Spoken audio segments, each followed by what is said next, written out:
semble simple sur le papier, mais le fameux 50-50, est-ce que c'est vraiment équitable pour tout le monde? Bonne question. Surtout quand les revenus, les parcours, ou même les obligations familiales sont très différents.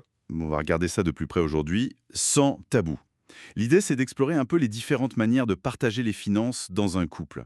On va parler des salaires, bien sûr, mais aussi des aspects culturels. Oui, comme dans la diaspora camerounaise, par exemple, où il peut y avoir des spécificités. Exactement. Et puis, les projets de vie aussi.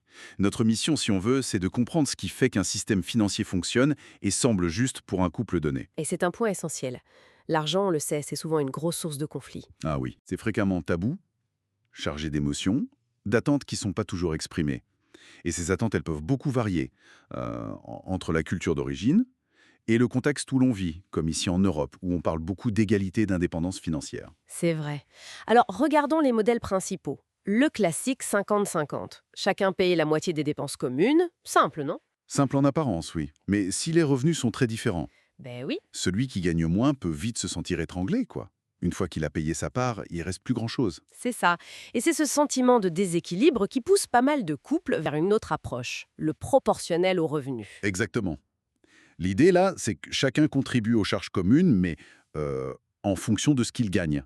Donc, si je gagne 60% du total des revenus du couple, Tu payes 60% des charges communes définies ensemble. ça demande évidemment d'être transparent sur ses revenus. Oui, ça j'imagine. Mais ça aligne la contribution sur la capacité réelle de chacun. C'est souvent perçu comme plus juste. D'accord.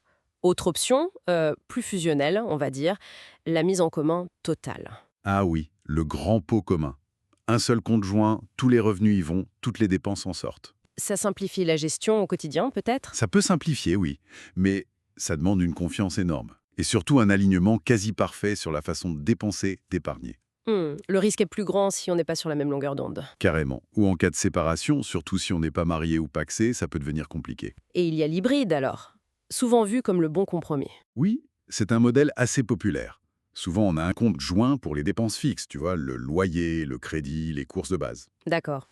Et à côté, chacun garde son compte personnel pour ses dépenses plus individuelles, ses loisirs, son épargne perso. Ça allie le commun et l'autonomie, en quelque sorte. C'est ça. Ça permet de mutualiser pour le projet commun, tout en gardant une certaine indépendance. Mais bon, faut être clair sur ce qui est commun et ce qui ne l'est pas. Bien sûr. Donc, choisir le bon modèle, ce n'est pas juste une question de chiffres. Il y a d'autres facteurs qui jouent. Ah oui, énormément. L'écart de revenus, c'est le nerf de la guerre, on peut dire, mais les aspects culturels sont aussi très importants. Comme l'aide à la famille. Exactement. Pour beaucoup de personnes issues de la diaspora, par exemple, aider financièrement la famille restée au pays, c'est une réalité, voire une obligation morale. Ça pèse dans le budget. Et ça, le modèle 50-50 ne le prend pas en compte spontanément. Non. Il y a aussi des attentes liées au rôle de genre, qui peuvent encore exister, ou des pratiques comme les tontines, ces systèmes d'épargne collective très présents dans certaines communautés. Sans oublier les projets de vie. Acheter une maison, voyager, investir, ou même le statut légal du couple. Mariage, pax, union libre, ça change la donne. Tout à fait.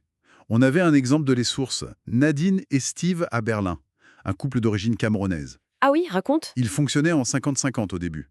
Sauf que Steve, lui, il aidait financièrement sa famille au Cameroun.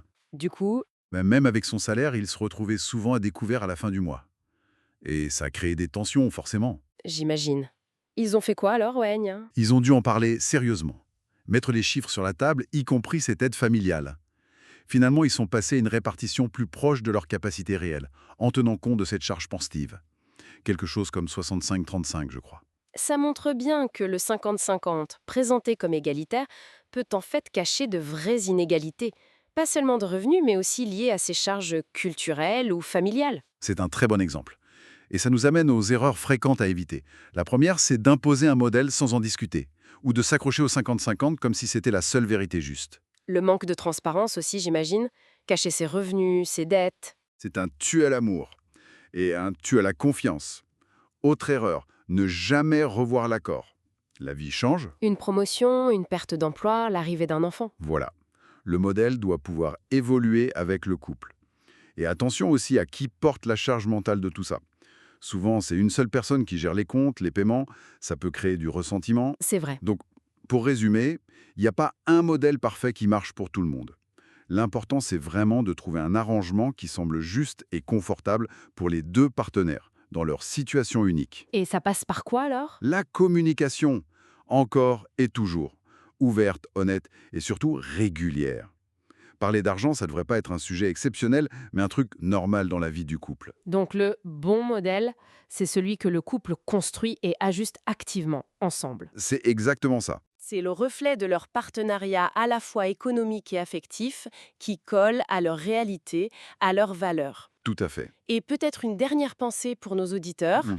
Si on va au-delà de la simple répartition des dépenses, Hmm. comment est-ce que cette conversation sur l'argent, quand elle est bien menée, peut devenir un outil puissant? Hmm. Intéressant. Un outil pour renforcer la confiance et vraiment aligner les projets de vie du couple en profondeur.